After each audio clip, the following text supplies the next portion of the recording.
тестировании участвуют 23 команды, ровно столько избирательных участков во всем Малгобекском районе. В командах по 2 члена комиссии от каждого ВКа. Такого рода экзамен участники сдают все вместе. Для получения максимального результата им нужно ответить на 30 вопросов. На это дается час времени. Здесь входят не только вопросы в части избирательного законодательства, но и по части безопасности.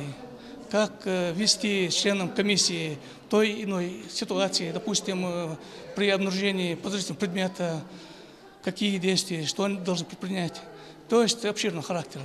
Мадан Цичуева в конкурсе для ВКов представляет 53-й участок в Новом Реданте. Женщина не в первый раз участвует в избирательной кампании, и в организации выборов у нее большой опыт. Тем не менее, нужно постоянно подкреплять свои знания, считает Мадан. Ведь в системе выборов частенько появляются некоторые новшества. Из 30 вопросов ее команда ответила на 27 за короткий промежуток времени. Чередовались вопросы и легкие, и средние, и достаточно сложные.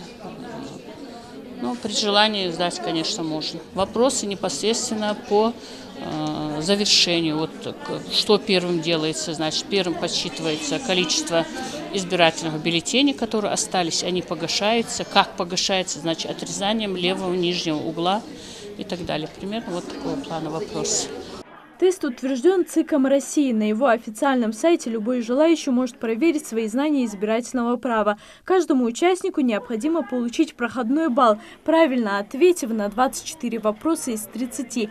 Кроме того, в состязании учитывается и время прохождения тестирования, тем более, если баллы одинаковые. На данный момент лучший результат показал избирательный участок номер 42 сельского поселения Сагапши с результатом 29 и со временем 6,5 минут.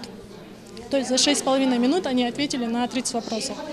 На втором месте пока идет участок номер 47, сельское поселение Инарки. У них тоже результат 29 из 30 возможных ответов, но время чуть-чуть превышает, 12 минут у них идет.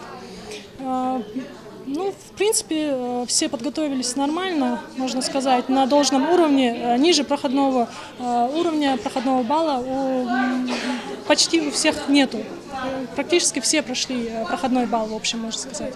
Тестирование для участников еще и возможность выявить свои слабые стороны, подтянуть знания. Члены комиссии могут с помощью методических пособий, которые у них есть на руках. В них вся информация о проведении выборов. Участников тестирования, показавших наилучшие результаты, отметят подарками и грамотами.